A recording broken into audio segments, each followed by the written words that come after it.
You had bariatric surgery, lost a chunk of weight, and now your counter looks like a supplement store exploded all over it. You're spending hundreds a month on collagen powders, detox drinks, gummies that swear they'll fix your skin and hair, and you still feel tired, stalled, or worse, confused as all heck.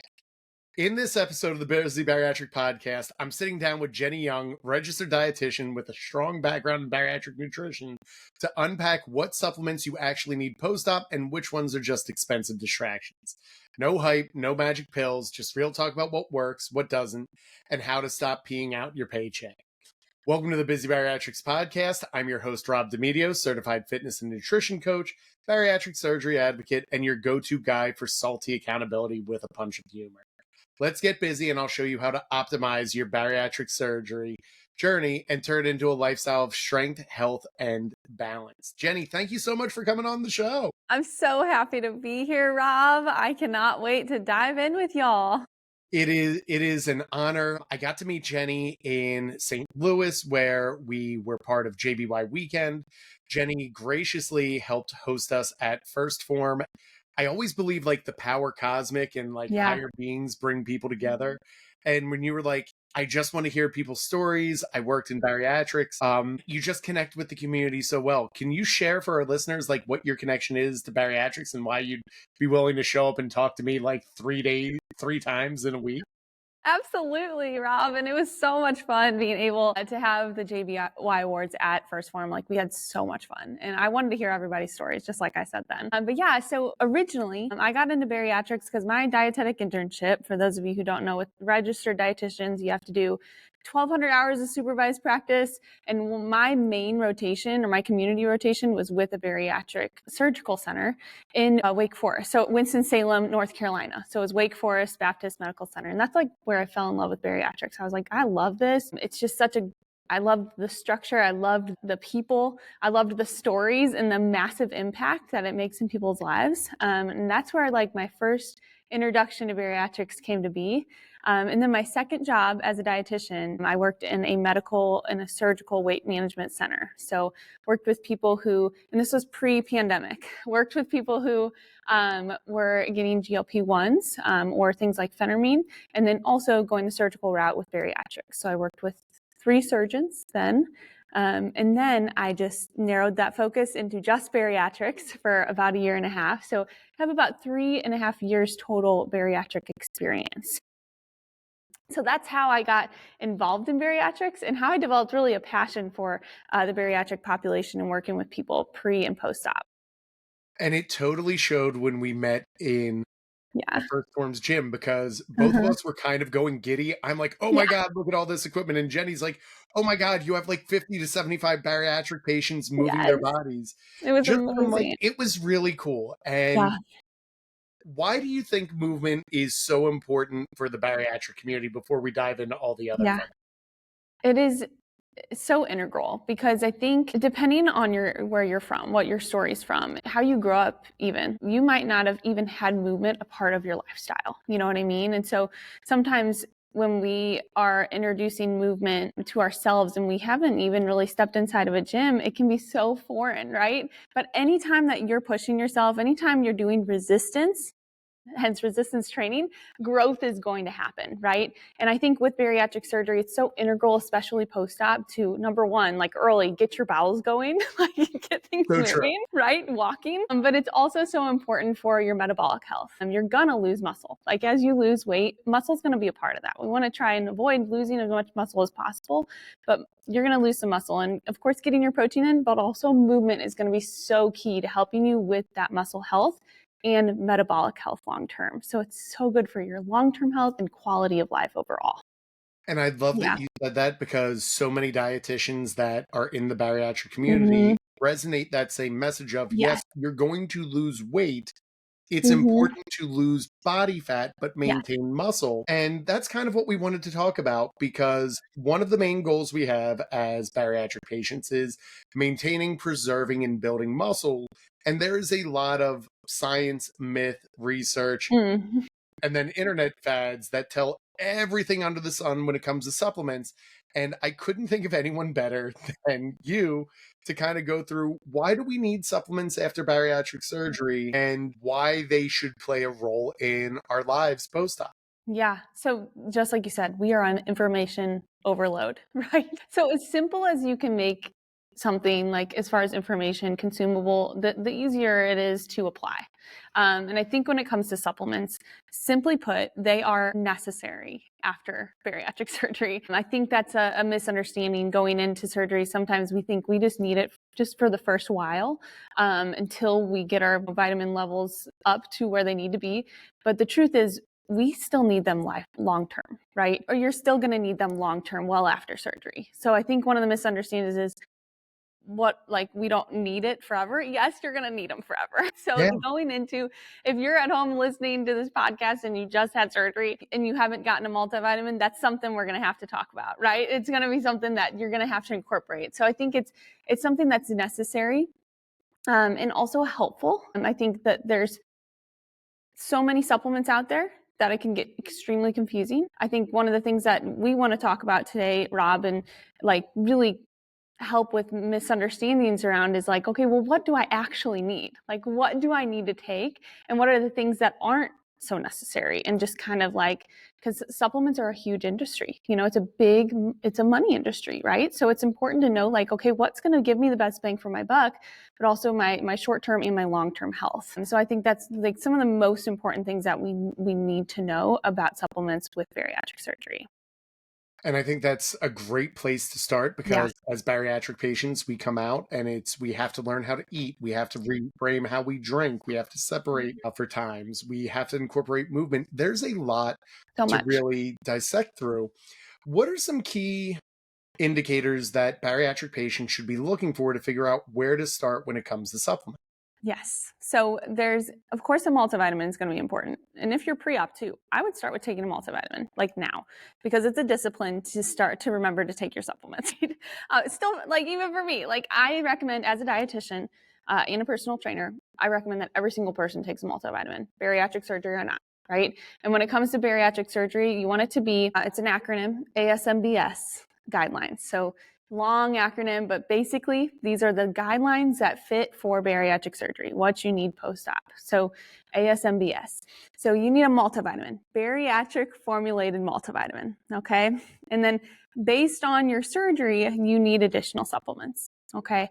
So for specifically the bypass, you're going to need B12 simply because you're bypassing that part of that small intestine that helps you absorb B12.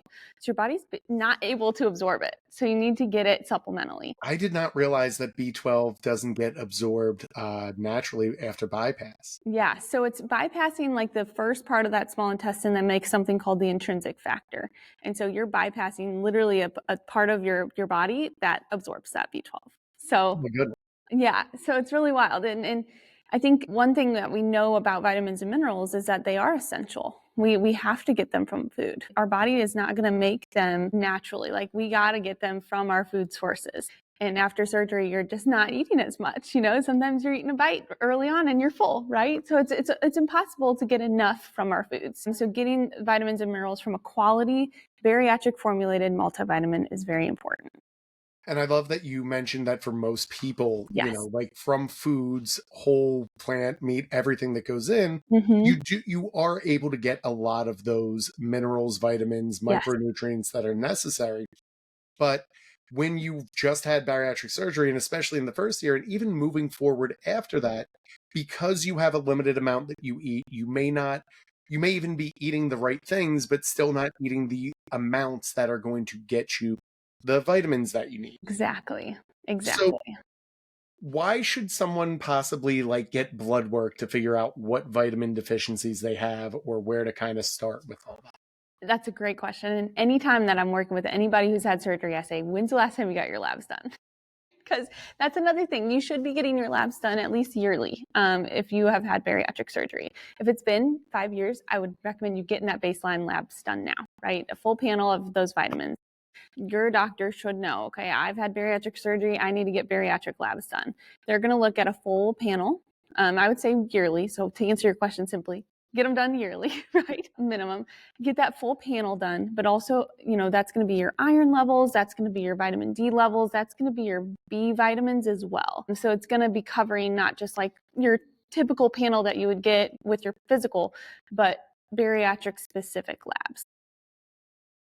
When we have our bariatric specific labs and we see that we're negligent in some of them, what are some simple ways that we can kind of use supplementation to kind of build that process or balance them out? And how long does that take to really get your blood work regular? Ooh, okay. So I would say on to answer your last question, on average, I would say about 3 to 6 months. It'll help you get back into regular labs. And so let's take vitamin D, for instance. I would say the majority of the population, bariatric surgery or not, is vitamin D deficient, unfortunately. And one thing about supplementation is you're able, like vitamin mineral deficiencies are preventable. And they're also very like personalized and treatable. Like you can treat vitamin and mineral deficiencies, just got to know what to treat and how to treat it, right? Exactly. So vitamin D, most people are going to be deficient. So you'll get your labs done, and most likely your doctor will say, okay, let's get you started on this dose. And it'll be a higher dose. Most of the time with vitamin D, it's like 10,000 IUs weekly, and you take that weekly. And then once you get up into a good range, an optimal range, you'll go on more of a maintenance dose. And if needed, you can kind of pull off of those.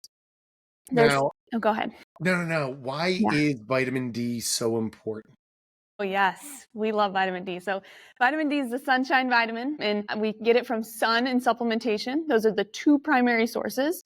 And it plays a key role in our mood. Our mood, there's a lot of research showing between vitamin D deficiency and, mental health, poor mental health. There's a lot of correlations there. Hormone health, vitamin D is like a precursor for a lot of our hormones. So mood, hormones, those kind of go hand in hand, right? Bone health is another big one.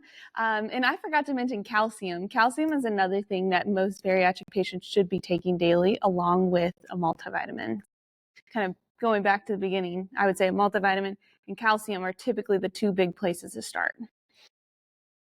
So vitamin D is like so important on that. Yeah. If someone is deficient on, I'm just going to run through everything. Okay, I love it. What can happen if someone is deficient in calcium, especially as a bariatric patient? And I think a lot of us can probably, if you took a guess, if you're thinking here, okay, what would calcium be related to? Bones. Okay, that's going to be bone health. And we think about fat and muscle all the time, that being decreased after bariatric surgery. We don't oftentimes think about our bones and our joints. Unfortunately, they take the back seat. Our bones take the back seat. And you're going to be at higher risk for fractures because your bone density is naturally going down as we age.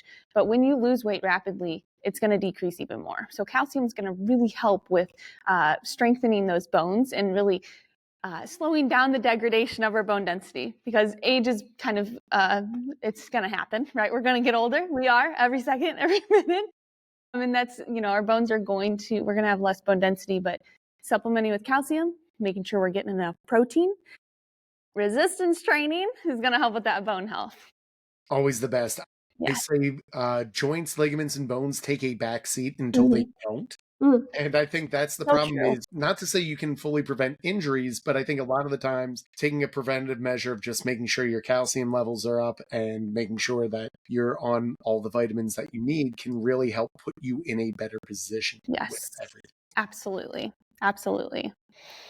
Yeah. So with supplements, if you are coming out of bariatric surgery and you're like, okay, give me all the things, what are some ones that, like we talked about, that we can prioritize? What are some ones that could probably either take a backseat or aren't necessarily needed right away, but maybe longer down the road could be something? Great question. And so we talked about multivitamin, we talked about calcium, talked about B12, things like iron, that's typically going to be added in early on if your lab values are low. Later down the road, I would think about, and this is kind of tagging on to joint health, omega-3s. Okay. Mm-hmm. This one is something that not a lot of people talk about, but it's probably one of my favorite supplements, simply because of how well established in research omega-3s are. And most of us just are not getting enough. So, and omega-3s play a key role in hormone health, again, bringing that one up, but also inflammation, moderating inflammation in the body. I mean, I know a lot of us experience inflammation, whether it be short term, after a hard workout and you're feeling just kind of or if we're just feeling puffy all the time, right? Just feeling inflamed. Blood sugars really help with insulin resistance. If we experience that, omega-3s can really help with that as well. We get omega-3s from fatty fish from our diet. But in order to get enough, we need about 3 to 5 servings of fatty fish per week. And fatty fish, I think of the acronym SMASH. I'm all about acronyms, okay? No, I love this. I have to remember all of these. Yeah, me too. So SMASH stands for salmon, mackerel, anchovies, sardines, and herring. So SMASH. Those are the 5 fattiest fish to get omega-3s in. I'm eating those once a month maybe, right? I love them all. If I cook them, my wife and kids will murder me. And it's why an omega-3, I think, is just such a game changer, where in order to eat that level of salmon or all the smash fish, smash fish sounds like a really good band name that should probably be made. The smash fish. Exactly. Like live, we're going to see Smash Fish Thursday night. They're playing down at the Grove. Right. I learned one neighborhood in St. Louis. I'm like, maybe this That is the Grove. That's where all the music is. So I was like, how does he know about the Grove? It's crazy. Because I know. Yeah, because I know. You're Seriously, that was $1 million shot that kind of landed. I promise you, if you were now I know the Grove is for music, the Hill is for Italian food. Yes, and if you were name a third part of St. Louis, I'd be perfect. Wow, that's amazing. You passed the St. Louis test. That's amazing. I almost, wow. It only takes 2 questions to pass the St. Louis test. That's it. You're in. Wow. I'm in. So good. But yeah, I think with omega-3s, especially with bariatric patients, there is a level of inflammation that can happen, especially if you haven't been weightlifting. Yes. Or true. That can sometimes make people freak out about initial weight gain. Absolutely. I think, why does the body get so inflamed, and why is it so important to understand that that's just part of the process? Yeah, I mean, you're breaking down your muscles and you're putting it under stress. So, and that's where growth is going to happen, because our body is going to rebuild after that. But that acute inflammation or short-term inflammation isn't a bad thing. Inflammation in the body is not a bad thing unless it's left uncontrolled. So if we are going to the gym and just pushing ourselves to the ground and we continue to do that day after day after day, and we're not getting enough protein, we're not letting our body rest, that's going to turn into chronic or long-term inflammation. But if we are incorporating resistance training, we're going on our walks, we're getting our protein in, prioritizing recovery and stretching, our body's going to rebuild, recover, and that's what helps us metabolically. We're going to burn more calories at rest because we have more muscle and our body's in that good rebuilding state. Great question. Yeah. And I think that's perfect, because so many times, I'm sure when you see clients and when I see clients, if they have not lifted weights in a while coming off of bariatric surgery, or even if this is their first time lifting and they're already kind of focused on the scale, they may notice the first couple of days that they're working out that the scale will go up. And I think it freaks out a lot of people, because it's oh my God, I'm getting bulky. And it's trust me, if it worked like that, that would be amazing. Have such an easier job than what. Yeah, true. It's so true. And omega-3s can help with that. I think they're not going to be something that you take and the scale's not going to move. It's probably going to still move with you working out, but it's going to help with easing some of that joint pain or that soreness that might happen. And when we're looking, if you have fish oil or omega-3s. So that's what you're going to look at home, is fish oil or omega-3. If you have that at home, I would encourage you to get it out of the cabinet, pause this, get it out of the cabinet, look at the label, what you want to have in your fish oil supplement, your total omega-3s, you want to be somewhere between 2,000 to 4,000 milligrams. And then the EPA and DHA is the important part. This is what's really going to help with not just your hormone health and your joint health, but your eye health, your brain health, cognitive health. Omega-3s are amazing. EPA and DHA, you want to combine 1,000 milligrams. And that's what's going to really help with the benefits of those omega-3s. So that's kind of what to look for on the label. 1,000 milligrams combined EPA, DHA, 2,000 to 4,000 total omega-3s. And I say that because there's so many out there, and it's well, what do I look for? Do I just grab something off the shelf? That's what you want to look for a quality omega-3. Now, when we're looking for a quality omega-3, or really when we're looking at any supplement as a whole, full disclosure, you do work for First Form, which is a Yeah, supplement I company, do. and it is a beautiful facility. It Mhm. is second to none. But can you explain what anyone should be looking for any supplement to make sure that it's high quality? Absolutely. And supplements are highly underregulated. So, as a dietitian, I'm very passionate about making sure that people are taking quality multivitamins, quality, any type of supplement, right? So I always look at the supplement facts, like look at the label. Don't just look at the bright colors on the front, right? Check out the actual supplement facts, just like you would with any type of food too. You want to know what's in it. You want to know the ingredients and go to a reputable brand, something that you trust. There's a lot of great bariatric brands out there for bariatric specific vitamins, in places like First Form that are well established and reputable. I believe that when we choose quality things, our body's going to be like, we are what we eat. That's a really great, when we think about quality, we eat quality, we're going to feel better. We get quality supplements, that's going to help us more effectively. That's really the two big ones. Like look at the label and go to a reputable brand that you trust or that you've heard from somebody else, like word of mouth, that this is a brand to trust. Now, if you didn't know anywhere to start, how can you determine if a company is a reputable brand or not? That's a great question. I would say look at the testing, look at their website, okay? Look at the supplement website, and if they are telling you what's in the supplement straight up, they're like, here's what's in our supplement, here's our label, that's probably a good sign. If they're not, and it's like very, very big promises and absolutes, and there's no telling you what's in the actual supplement, like a lot of fat burners out there, they're like, okay, you're gonna lose this amount of weight in this amount of weeks, and if you take this pill, and here's some before and afters, here's the price, click now, right? But it tells you absolutely nothing about what's in the actual product and how to use it. And I think that right there is a big red flag when you're looking at any type of supplement website or looking into any type of supplement. Yeah. And Legion First Form is third party tested, correct? Yeah, and testing. That's a great question or a great thing to talk about. Third party tested. You want to make sure that any supplement you're getting is third party tested. I'm so glad you said that, Rob. It was one of those You're like, like, tell me here more, it is. Kenny. And So because that's really the way that you tell that a supplement is actually going to work because it's tested, right? Some supplements will be, like for instance, probiotics. We haven't talked about that if we can, but probiotics, you want them to be solidified in research. And third party tested is almost like saying, okay, this has actually been tested to work, like and tested to be used for what it says it's to be used for. So yeah. it was one of the things that I made sure looking over First Form site and really with any supplement that I work with Yeah. is that you want a third party tested supplement because it really does, I think, show the standard of it's one thing to say they have it. It's another for someone who is not making any money off of it to come in objectively and say, no, this is what they have and this is what they do. And it's awesome to see that First Absolutely. Form goes up to that standard. Can we Absolutely. talk about one of the most misunderstood but important supplements that I think are on the market with creatine? Okay, yes, of course. And do you use creatine, Rob? Every day.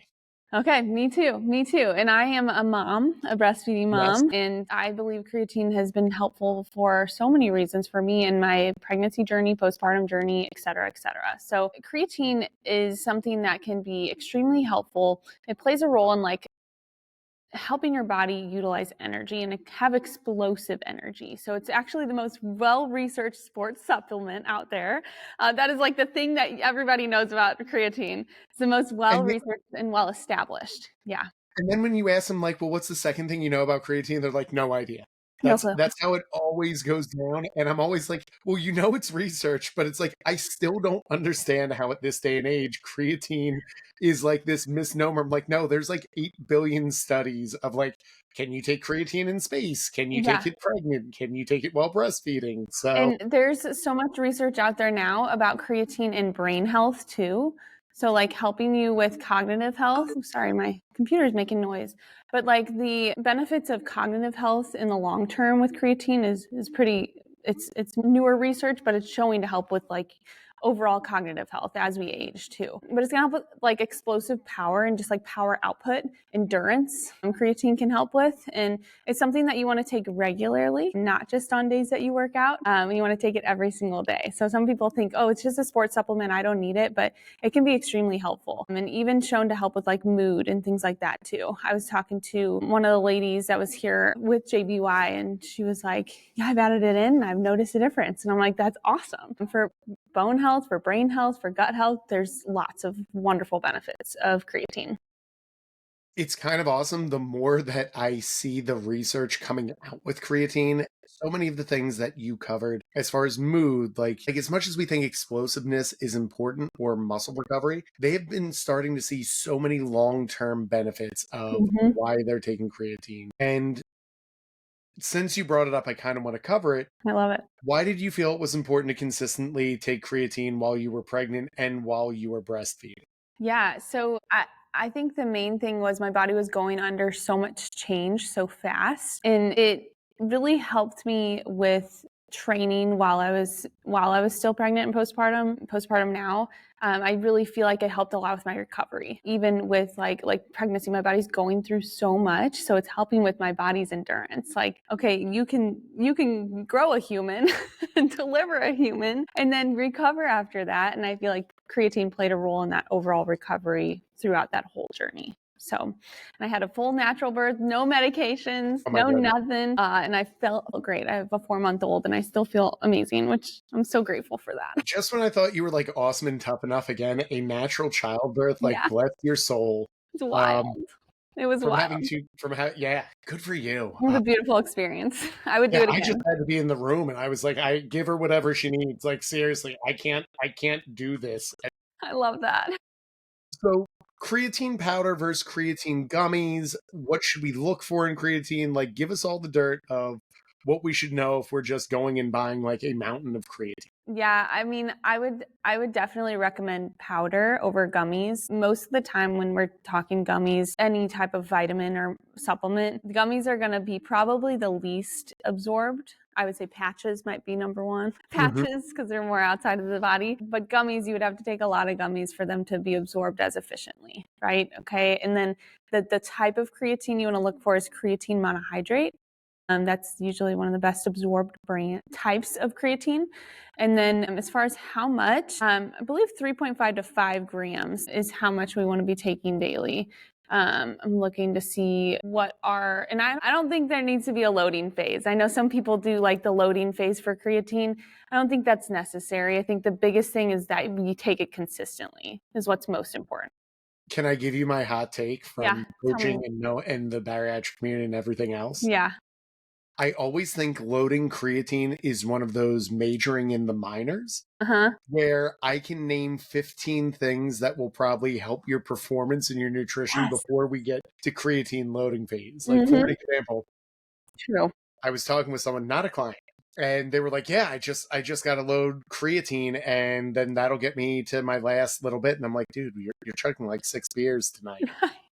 I promise, and I watch you eat like 15 toasted ravioli. I promise you, you do not have to worry about loading creatine. You have bigger fish to fry if your nutrition isn't right. So can we kind of go like where in the hierarchy of things supplements come compared to nutrition, fitness, and workouts? Absolutely. I mean, I believe that like a quality multivitamin should be part of foundational health. So if we're thinking about how do we build that foundation, we're thinking protein, and supplements play a role with that too. Like we need protein supplements, right? I'm sure we could touch on protein supplements. That's a whole nother thing. Getting enough protein and quality food, right?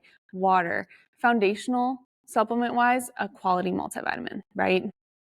And then things like your other vitamins and minerals that would support things that maybe you are deficient in would be that next step. Like, okay, let's make sure we're getting those labs done. We're checking our bases of, okay, what do I need surgery specific wise or things that I'm deficient in?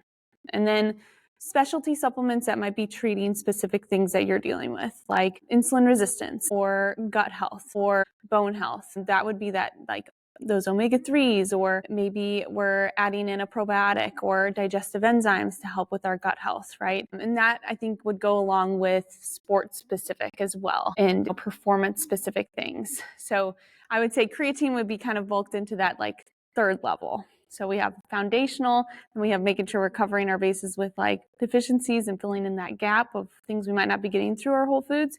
And then we go to more specialty supplements that are treating specific things. Now, going through all that and covering all that, one thing that I hear a lot in the bariatric community is people struggle with taking their vitamins, or they get sick with their vitamins. Are there any tips and tricks, especially with like a limited stomach, that can help us take our vitamins, make sure that we get them down and keep them down, I guess, more importantly? Especially early on, right? It's hard. Yeah. It's tough. And I know some surgeons also still have you crush or do chewable for the first 3 to 6 months. So, those not gummies, but more like Starburst chews are really great for that. So don't be afraid. Like, something's better than nothing. If you can only tolerate like the patches or the gummies, I would say something's better than nothing, right? But try things like crushing it up and putting it in different things versus just having it by itself. Like, throw it in like your protein shake or a smoothie, or hide it in yogurt if you can. Crushing it up can be helpful. Spreading it out throughout the day, making sure that you're taking the supplements with food that are supposed to be with food, which I know can be hard when you have a lot of restriction early on, but making sure that you are able to have some type of something on your stomach before taking it. Because I know sometimes we'll take a supplement and be like, that did not feel good. How much can I gross you out right now? Not at all. No such thing. Well, I'm going, guys, you heard it here first. I'm going to freak out Jenny on this. So first month post-op, and it's like, where you can kind of just eat, like when your clients can just eat a little bit of food, and they're like, okay, now we're going to do all, like, I was the person like, I'm going to be the most perfect bariatric patient in the history of bariatrics. But no, like, better than the book. Like, if you think one vitamin is going to get you well, I'm going to take 2. And I was like, I'm going to double up my vitamins because I'm going to be the most vitamin person ever. And I did not take it with food. And this is like in February. So I take 2 vitamins and I'm like, great, I'm going to be good. This is going to be great. We're going to do everything. About 15, 20 minutes goes through and I'm like, oh, this is not going to go good. I'm like, this will be fine. Like, I'll get like a protein bar because you still can't eat a lot. I'm like, I'll have like a little tiny, you get where this is going with everything? Yeah. I'm like, I'll put a protein bar down and I'll be totally fine. So I had like a light protein bar. Boy. And I'm going out the door and I'm just like, oh, this is not going to go well. I projectile vomited into the snow in our front lawn. And you'd think this is the bad part. We're not done. Like, we're not done yet. So of course, I'm like, well, there's no point. This will obviously go away eventually. I take more snow with the shovel and I just cover the vomit because I'm like, oh, this will fix itself. Like, the future Rob and future family, or this will be fertilizer for the good soil, is these vitamins and everything. Fast forward, it's an incredibly cold winter. We get to like St. Patrick's Day. And there is just like, it finally melts and there is just a pile of vomit in our front yard. And we live by so many bars that my wife was like, oh my God, some kids must have gotten drunk and threw up all over the yard. And I was like, yes, that's exactly what they Totally. did. 100%. Thank God she does not listen to this. Oh my gosh. We will see if she knows. If so, they will get it. But I was like, yes, that's 100% what happened. I totally didn't vomit 2 bariatric vitamins. Wow. You got to relive that. That's funny. It's like fossilized. I'm so sorry you had to go through that. I think I should apologize to my wife. She's the one who had to put up with that. She didn't even know. Yeah, exactly. I got exactly what I deserved of like, I'm going to take 2 of these on a raw stomach. And I'm pretty sure like the protein bar was semi-intact by the time it like came out in March. Oh, that's awful. That is awful. The only thing worse than cleaning up vomit in your front yard is cleaning up de-thawed vomit from like 3 months ago. And then being like, oh, this is here now. And it's in like the soggy grass. So it's like I had to dig a hole to get it out. That's awful. I know. What can we all learn from this experience? Don't listen to Rob. Like, enjoy this for entertainment purpose. listen to Jenny, and this is why you listen to registered dietitian people, because I am still a guy in the internet who is doing this from my basement. Right. So, Well, Rob, you went into that with great intentions, right? You're like, I'm doing this and I'm I'm in doing so it well. well. And I think that people can take from that, like, especially with supplements, like, it's okay if you don't get it perfect right away. Like, especially early on when you're really trying to either go exactly by the book and do everything. There might be moments where you have vomit in the snow, right? That's what we'll call those moments. But the best thing you can do is learn from it and be like, okay, well, I need to figure out what's going to be best for my body, because your whole GI system is relearning itself. And there's going to be things that sat well with you pre-surgery. Like you might have started a multivitamin. You're like, I'm doing well pre-surgery. I got this daily. And then after surgery, you just can't even tolerate it, right? So give yourself grace in that and try different things. One of the best things about reputable supplement companies is that they are great with customer service and helping you figure out what's going to be the best option for you as well. And hopefully samples are great too. We're gonna try by calling First Form and just being like, I vomited in the snow. How do we get that? Yeah, you shouldn't be drinking while we're going with it. Like, give yourself a little bit of time. But like, I vomited in the snow. What should I do next? And they'll be like, we'll help you out. They're gonna be like, is this Rob? We told you. I'll be like, forward anybody who says vomit in the snow to Jenny. Worst case. But you're going to that of like timing and supplements and when we should take our vitamins. Is there like a best time of day that like vitamins absorb better? Is it more of a take it in the morning? I hear some people do it in the evening. What's your take on like best time for vitamins? Whenever you can be the most consistent is going to be the answer, right? There are certain vitamins that you don't want to take together because they just don't absorb well together. So calcium and iron actually do not absorb well together. So you want to take those separately. And sometimes your bariatric multivitamin will have iron included in it. And then your calcium, you want to take at least 2 hours away from that before or after you take that. So anytime you can be most consistent, I highly encourage you, when you get your supplements, like, write a schedule down and stick to that schedule. And same with your eating too, like getting used to eating after surgery. You might not find that rhythm and a routine right away, but once you establish that eating routine, put your supplements within that. Like, don't forget about those, because it can be really easy to forget about them, right? Yeah. I would like just taking a salad dressing container and I'd have it with lunch, because then I There have you like go. my breakfast in That's and my perfect. lunch. And it can just be like, I pop them and then I use my calcium chews because they're flavored well. Huh?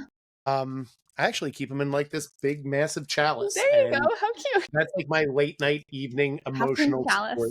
I love that. Yeah, they help with cravings. Like literally, it's something sweet, and you can savor it and be like, okay, they're actually really good. There's some really good ones out there. Delicious ones. Yeah, it's definitely been a benefit for me of finding like a rhythm and routine that works. But it was funny because I would meet certain people and they would be jacked and they'd be like, well, I take my vitamins at night. And I'm like, oh, then you got to take them at night. And then you meet like a dude even more jacked and it's like, no, I take them in the morning. And it's like, well, it doesn't really even equate to like their muscle volume or their size. It really just comes down to finding the rhythm and routine that works for you and then really committing to it. Yes, exactly. Which is so, so important. Okay, so we have covered a lot on vitamins. I love it. I'm going to ask you, what is like a hill you're willing to die on when it comes to supplements? Like, what is one that like you're like, yo, this is what I believe in? That's a great question. I'm sticking to my guns on this one. Well, I do believe that supplements are necessary. So I do believe that, like, as bariatric patients, you should be taking a multivitamin for life. And I believe that anyone, even outside of bariatric surgery, should be taking a quality multivitamin for life. So that is something I'd be like, that is 100% going to be the foundation, right? I also think that we have the power to know what our body is deficient in, and we owe it to ourselves to get our labs done. So make sure you're taking that quality multivitamin and make sure you're getting your labs done to see what you could be deficient in, because there's a lot of long-term complications that can happen if we do not hit those vitamin complications at the start, pre-op and post-op. Like, if you can get those labs done pre-op, find what's wrong and correct that, start correcting that, and then post-op, you're continuing to correct that, right? Or even down the road, like, get those labs done. So those would be like my two biggest things for sure. You know what? I think that's such a good approach. And I have to tell you, I have not heard this either from my surgical center or from anyone else. I think you're right of just getting that base level lab work Hmm. before surgery, like when you're starting the process, but Yeah. also start taking vitamins so that you're putting your body in the right place for surgery and beyond. I know we've kind of covered it. Yeah. Outside of blood work, though, like, is there a way to tell if a vitamin is working? Well, yeah, absolutely. I would say like your natural energy, like vitamin deficiencies, vitamin and mineral deficiencies, the first sign is going to be low energy, right? Just generalized fatigue. When we are deficient in vitamins and minerals, there's something called the triage theory. Our body's prioritizing the most important thing for survival, and it's not prioritizing the vitamins and minerals. And that's why we get these deficiencies, right? Our body's going to prioritize what's most important first. And unfortunately, vitamins and minerals kind of take the back burner, and that's why we get these deficiencies. So natural energy, brittle nails, and hair are going to be a big one too, and hair falling out. So those would be some of the two biggest things that I would say are big signs of deficiencies that you would notice. And so the other end, like when you start to notice that you have better energy and stronger hair, skin, and nails, Yeah. that's going to be a sign that your vitamins and minerals are actually working. Getting clear. All the hair that comes in on my back and on my ears is just a sign that I take my vitamins every day. Vitamins, I know. hairy ears. And he's like, I'm never coming back. This is like a one-time hit. Like, well, this has been great. This is great. Thank you. Goodbye. Yep, yep. And oh, look at that, time to leave. But I know your time is precious. One more supplement, and then I want to get to our lightning round. Collagen. Yeah. I've heard so many mixed and different things. Like, do you need to take it? If you're getting protein, you don't need to take it. But like some collagen is good, but others are bad. Can you kind of just give your take of everything collagen? Yeah. You definitely do not need it. So that's something that, it's not an absolute, like you have to have this. It is not a complete protein, meaning it's not going to give you all the essential amino acids, which you want to get get complete proteins after surgery. The best quality, whey protein or protein sources that you get from whole foods. But collagen is incomplete. It's missing a couple amino acids for it to be complete, but it's still giving you protein. So it's still a positive thing to have. And it's still something that can help you get protein. Like I love protein coffee and I love using salted caramel collagen in my coffee. That's a good Phenomenal. flavor profile right there. Delicious. So Does, good. does all the good things. Yes. Can you count collagen towards your protein goal? Absolutely. Absolutely. Just like you would count like a plant-based protein source, like I think like rice and beans, when you have those two complementary proteins, those aren't going to be complete, but they're going to help each other get those amino acids in. So it's going to be a protein source still, and I would still count it towards your overall protein intake. Yeah. And collagen, benefits of collagen, hair, skin, and nails, joints, bones, similar to like your overall protein, like going to help with muscle as well. But collagen is the most abundant protein in the human body, but it's another thing that's going to degrade as we age. So getting it from food or supplementation can be helpful. All right, Jenny, Yeah. this has been amazing. Yay. I want to put you through the lightning Ooh, round. I'm excited. I know what you are until you realize like this is what we do. So busy actually stands for our busy method. Yeah. So each one has a different letter. B is for building habits. What's the best habit bariatric patients can develop after bariatric surgery? Getting the protein in. I'm going to say that is number one, making sure they are eating enough protein. 100%. That's almost been unanimously every registered dietitian. Good. Answer. U is for understanding nutrition. Yeah. What's another piece of nutrition advice you wish every bariatric patient would have? Well, of course, protein. We're going to say that. But if I had to pick another thing, I almost want to speak hope into it, because it's like when you're early on, it can be really hard because sometimes your food habits are flipped upside down and you're like, I'm never going to like food again, right? And it can be really difficult when you're around people, when you're going through events. I want to say that it will get better, and give it time. Trust the process. Make sure you're still prioritizing as much quality food as you can, and give yourself grace as you relearn your body and relearn what your body needs when it comes to nutrition. So, Love it. Yeah. S is for staying active. What is your favorite way to stay active? I love walks, specifically PMWs, as I like to call them, post-meal walks. So getting 15 minutes of walking after a meal can help with your digestion, help with your blood sugar control, and help with your energy after a meal. So get those PMWs in. I gotta tell you, you are like the acronym queen, I love and acronyms. I think I will have to steal PMW, Yeah, or it I'll only sticks. nickel ever. PMW is perfect, and I think it's highly underrated. So Mhm. many times when in the bariatric community or even the fitness community, it's like you have to hit 10,000 steps, and people think like, oh, I'm gonna hit it all at 5 a.m. Once. and do all of it. But really, it's like you're gonna move throughout the day, one, but Yep. really just sprinkling in like the 15-minute walk after every meal is such a great one. So good. Tag me when you do, and I'll I share it on my 100% will. story. This is awesome. All right. Oh, yeah, and I'm giving you an acronym right now, so it's, like, kind of on Busy. point. Heck Yeah, yeah. busy. Love it. The why is for showing up for yourself. Mhm. How do you show up for yourself at this point in your life? Whew, that's so good. As a postpartum new mom, Yeah, beautiful man, 4-month-old. yeah, it is really easy to get lost in all the things. I think get lost in, being a full-time mom and then picking him up and spending as much time as I can with him. And sometimes it is very easy to put my health on the back burner, right? Because I'm focusing on my career, I'm focusing as a mom. But I have to remind myself every single day, literally every single day, that the more that I show up for myself and keep promises to myself, the better I am in my career and as a mom. So if I do not put that first, then I'm, not able to show up as my best self for the people that I am helping as a coach or as a mom. So that's how I do it. I just got to remind myself of that. That may be the best answer I have heard because that is actually how we coach it. No, seriously, Yeah. that's how we coach it in Busy Bariatrics. We find that a lot of bariatric patients have people-pleasing tendencies, Yeah. myself included. So true. And we all have this servant level of, well, I'll put almost anyone else before me.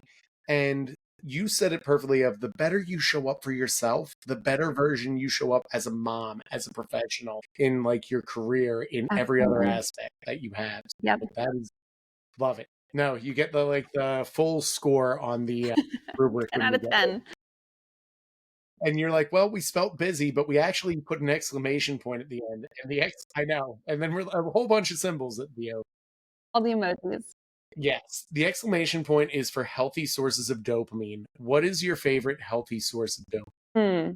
I could go for walks again. But I'm going to say getting outside in the sunshine. Not only like just getting outside in the sunshine and taking a deep breath. That's my favorite source of dopamine.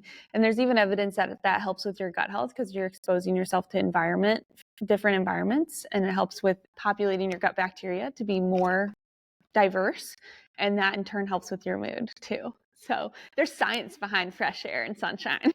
I love all of that. And the research base just like makes me Heck so yeah. happy on so many levels. Heck yeah. Jenny, you showed up for the first form workout and were the Woo. absolute same awesome positive energy there. I then begged you to come back and you squeezed me into your Monday schedule. And then you were like, how can we do some more of this? And you came onto the show. I can't thank you enough. If people are listening and they're like, we need more Jenny in our lives, how can they connect with you? You can follow me on Instagram at Jenny Lynn Livin, so Livin, and that's my Instagram. That's really I'm on there. I'm very active on my Instagram, but I also do nutrition coaching, so you can connect with me via Instagram if you want to work one-on-one with me. I would love to work with you. Jenny, thank you so much for everything. And now you have to sit through the longest outro possible. So Fine. always so polite. I got to tell you, the Midwest is so much nicer. Whenever we have our Northeast registered dietitians, they're like, yo, get me off now. I'm out. So if you want more from our content, please go ahead and hit the subscribe to our YouTube page, Busy Bariatrics, for more in-depth content. If you like this episode, the best way you can help support the show is by leaving a 5-star rating and review. Every week, we'll be giving away one free product from our sponsors and announcing the winner on our Friday email list, so be sure to subscribe there as well. If you feel this episode can help someone, screenshot it, drop it into your stories with a link to the episode to help spread the love. And as always, keep getting busy. Thanks again, Jenny. Of course. All right. Bye, everyone.